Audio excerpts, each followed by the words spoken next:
আল্লাহকে কেন ভুলে যাব আমরা? মালিক কেন ভুলে যাব? বানানে ওয়ালা ভুলে যায় কিভাবে? একটা সেজদা দিতে মন চায় না, এক ওয়াক্ত নামাজ পড়তে মন চায় না। তুই কোন মানুষের বাচ্চা? তোরে জন্ম দিছে কয়ে?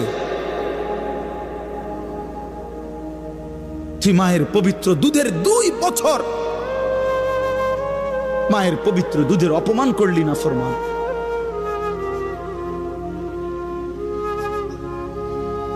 এই জন্য আমরা প্রত্যেকে ফিকির করি। তো যাই হোক বাপ, আমার বলার উদ্দেশ্য হলো দয়া করে আমরা সবাই মনোযোগ দিই। অল্প কুদ্দুর সময় দেখবেন যে দেখতে দেখতে শেষ হয়ে যাবে। এই জন্য মেহেরবানি করে সবগুলো ছেলে ভাই তোমাদের কাছে অনুরোধ, বিশেষ করে হাতে ধরা যেই মোবাইল হাতে ধরে রাখছে